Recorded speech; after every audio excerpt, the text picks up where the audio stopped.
오늘은 부활주일을 지나고, 이제 첫 주를 맞는, 주일입니다. 우리가 이제 뭐든 부활주일이든 고난주간이든 이제 행사로 끝나는 그런 것이 아니라 우리 안에 영원히 아직도 그 부활하신 예수님이 물론 육체로 이 땅에 계시지 않고 하늘 우편에서 아버지 오른편에서 이 땅을 통치하시고 다스리시고 계십니다. 그러나 우리를 고아같이 내버려 둔 것이 아니라 하나님은 우리에게 성령을 보내주셔서 우리와 함께 계신 것처럼 오늘도 여전히 부활하신 예수님이 우리와 함께 계시다는 사실입니다. 우리는 늘 그 예수 그리스도의 그 부활의 그 능력을 힘입으면서 오늘도 그 부활의 능력으로 승리하는 저와 여러분이 되시기를 바랍니다. 자, 오늘 말씀, 요한복음 20장 11절에서 15절 말씀입니다. 이제 마리아가 혼자 남아서 슬피 울며 무덤 안을 들여다보고 있었습니다. 이 두 천사를 보고 했는데 이 천사들은 그에게 왜 우는지 물었고 그녀는 예수님이 시신이 어디 있는지 모르기 때문에 이제 운다고 대답을 한 거죠. 예수님도 그녀에게 울고 있는 이 마리아에게 울고 있는 이유를 이제 누구를 찾는지 물으셨는데 이 마리아는 예수님의 음성을 듣고도 알아차리지를 못했고 동산지기로 오해했다는 사실입니다. 이 사실은 무엇입니까? 예수 그리스도께서 부활한다는 그 사실을 까맣게 잊었다는 사실 아니겠습니까? 그런데 예수님이 이 마리아의 이름을 부르자 그제야 마리아는 자신과 말씀하신 분이 예수님이심을 이제 그제서야 깨닫게 된 거죠. 이 빈무덤 앞에서 울고 있는 이 마리아와 또 마리아를 찾아오신 예수님의 모습, 우리에게 어떤 모습을, 우리에게 어떤 교훈을 주고 있습니까? 부활하신 예수님은 이해할 수 없는 현실 때문에 슬퍼하는 우리를 찾아오셔서 위로와 기쁨을 주신다는 거예요. 이 마리아는 예수님의 빈 무덤을 보고 슬퍼하고 눈물을 흘리기입니다. 그러나 이 눈물은 예수님 사랑 때문에 그가 의지했던 선생님이 갑자기 죽음을 당했고 또 갑자기 무덤에 왔는데 그 시체가 사라진 그 놀라움과 황당함 때문에 울기도 하겠지만 이 예수님의 부활을 믿지 못하는 불신에서 시작된 눈물이 아니겠습니까? 예수님은 슬픔에 잠긴 마리아를 찾아오셔서 위로하시고 기쁨을 주시고 계십니다. 우리가 이 땅에 살아가면서 예수님을 아무리 사랑하고 주를 사랑하고 하나님을 사랑하고 충성하고 온전히 믿음 앞에 선다 하지만 때로는 이 고난 가운데 슬퍼하고 근심할 때가 있습니다. 이럴 때 예수님은 우리의 고난 가운데 슬픔 가운데 찾아오셔서 우리를 위로해 주신다는 사실입니다. 예수님을 신뢰하고 이 부활 신앙을 가진 성도는 아무리 답답한 일을 당하고 우겨쌈을 당해도 결코 소망의 끈을 놓지 않고 오히려 더 주님께 가까이 가는 그런 신앙으로 더 발전한다는 사실입니다. 어두운 상황 속에서도 믿음을 잃지 않고 승리의 삶을 살아간다는 것입니다. 우리가 예수님을 사랑하고 정말 신실한 우리 성도들이라 할지라도 이 답답한 현실로 인해서 슬퍼할 때가 너무나 많습니다. 그러나 부활하신 예수님과 동행하는 삶 속에서 어떤 상황에서도 소망을 잃지 않고 믿음의 끈을 놓지 않고 이 승리의 삶을 살아내는 것이 우리가 이 예수 믿는 우리가 해야 될 우리의 믿음의 태도라는 사실입니다. 그래서 우리의 이 믿음의 성도들은 이 살아계신 주님으로 인해서 이 슬픔과 상실이 기쁨으로 바뀐다는 거예요. 우리의 모든 간증은 슬픔에서 기쁨으로, 죽음에서 삶으로, 사망에서 새 생명으로 옮기는 그런 것들이 간증이 아니겠습니까? 이 인간의 이 현대 문명과 문화 발전이 인간의 죄의 문제로 인한 슬픔과 근심을 해결할 수 없다는 거죠. 인간의 당면한 이 죄의 문제를 현대 문명은 바꿀 수가 없다는 거예요. 아무리 의학과 정보화 사회가 빠르게 AI 시대가 왔지만 인간의 고뇌, 이 죄 때문에 겪는 이 고뇌는 어느 누구도 해결할 수가 없어요. 오직 해결하실 분은 예수 그리스도 한 분밖에 없어요. 그래서 우리 인간의 죄의 문제를 해결하기 위해서 태초부터 계신 그 말씀이 육신이 되어서 이 땅 가운데 오셔서 우리의 죄를 담당하기 위해서 어린 양 대속물로 그 몸을 모든 물과 피를 쏟으시고 그 생명을 우리에게 주시기 위해서 그 대속의 십자가를 지신 것 아니겠습니까? 그래서 모든 인간의 이 궁극적인 문제는 죽음을 이기시고 부활하신 예수 그리스도 안에 예수 그리스도 밖에는 어떠한 해답이 없다는 사실로 우리는 알고 예수님을 더 의지하고 우리의 모든 문제를 해결해 주시고 승리로 이끄시는 그 예수님 앞에 우리의 신앙을 고정하는 저와 여러분이 되시기를 바랍니다. 네. 자, 16절, 네, 16절, 17절, 18절을 한번 보겠습니다.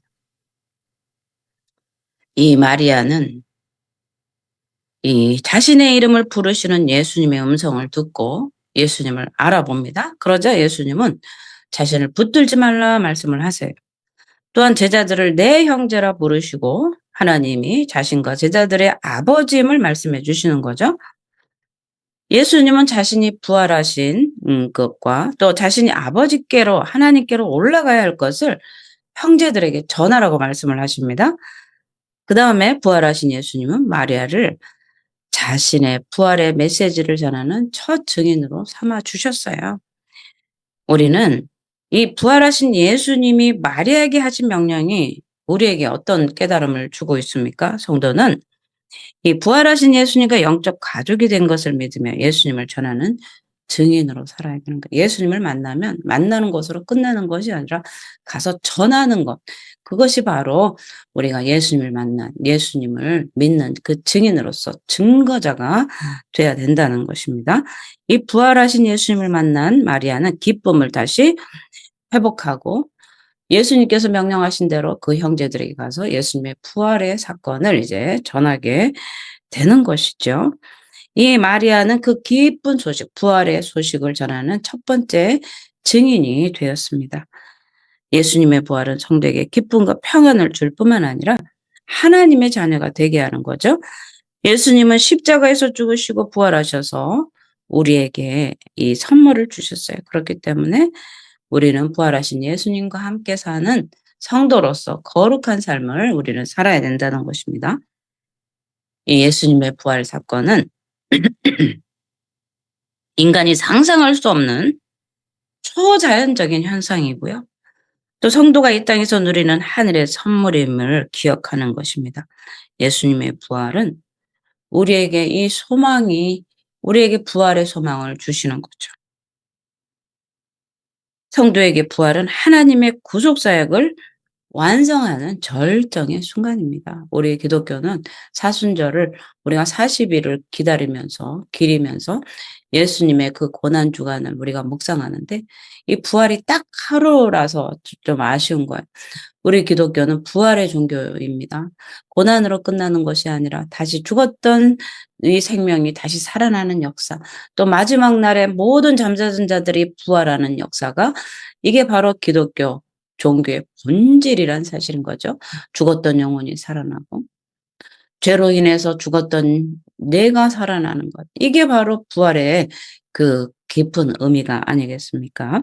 그래서 예수님의 부활을 통해 구원받고 하늘에 소속된 성도는 이 부활의 소식을 전하는 거죠. 예수님이 고난받아 당신을 위해서 죽으셨습니다.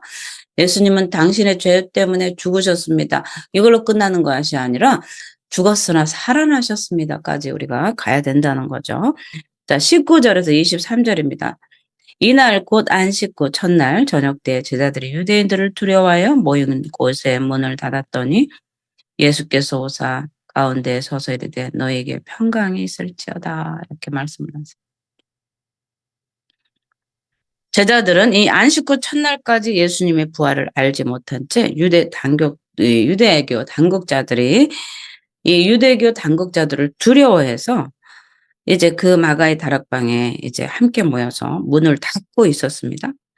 그런데 부활하신 예수님이 그들 가운데 나타나시고 평강을 주셨어요. 너희에게 평강이 있을지어다.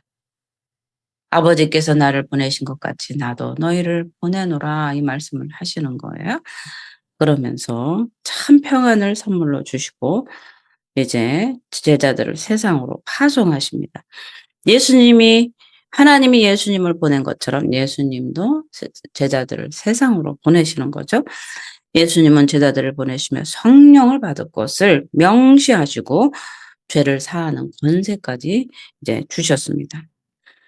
부활하신 예수님을 만난 제자들이 받은 선물과 이 사명을 볼 때 우리는 어떻게 살아가야 됩니까? 우리도 부활의 선물을 받았어요.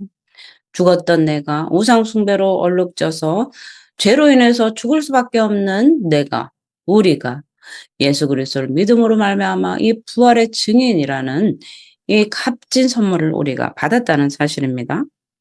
부활하신 예수님께서 평강과 성령을 선물로 우리에게 주셨어요.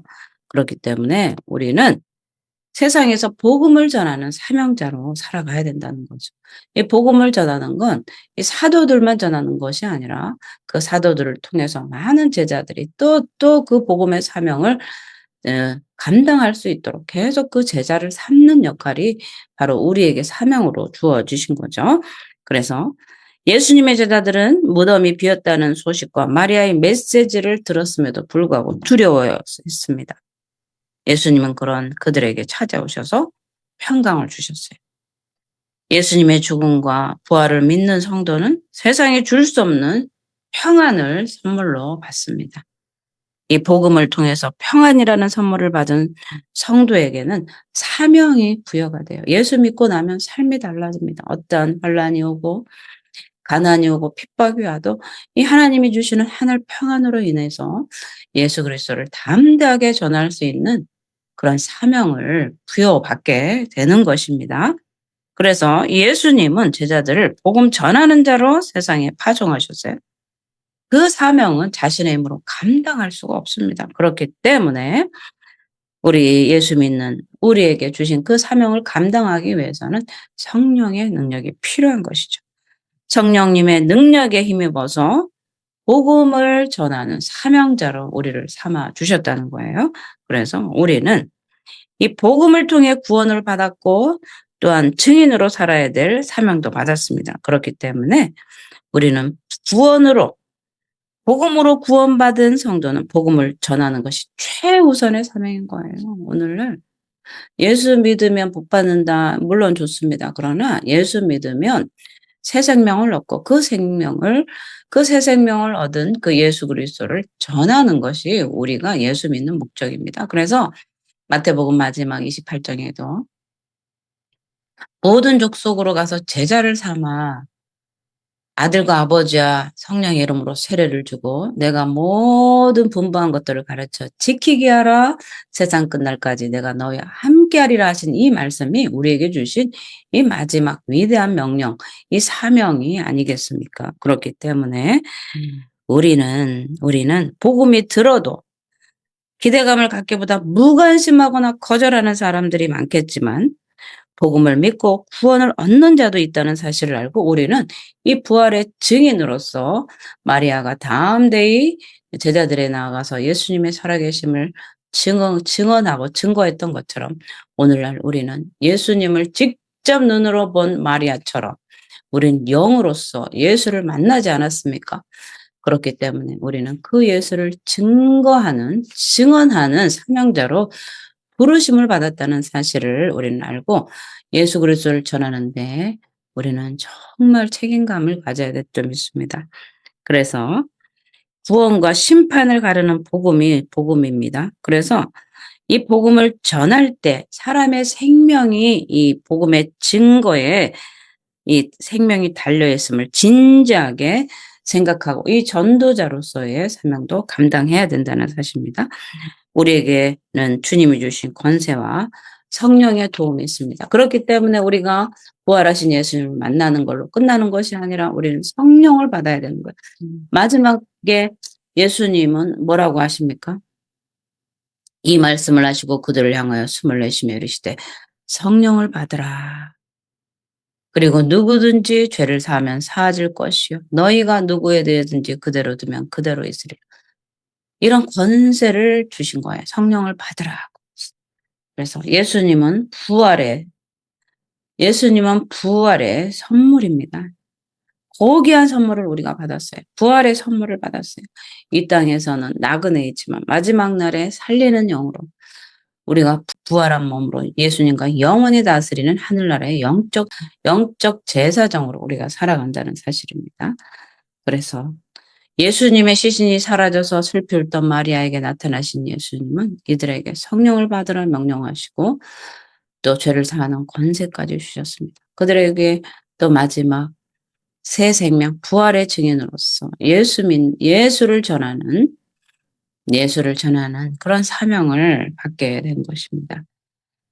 다시 사신 예수님은 불안과 두려움에 떨고 있는 제자들에게 찾아오셔서 평강을 선물로 주셨어요. 그래서 예수님의 부활의 이 사건은 하나님의 구원 역사의 절정의 역사입니다.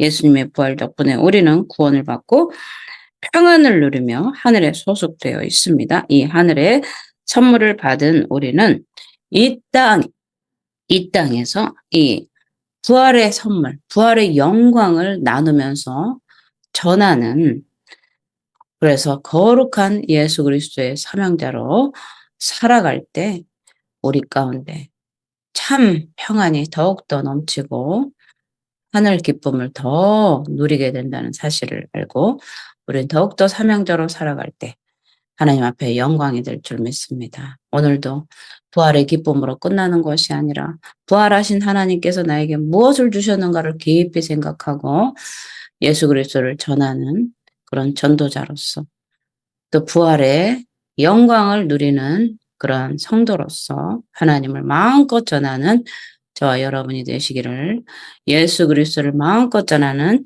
저와 여러분이 되시기를 예수 이름으로 축복을 드립니다.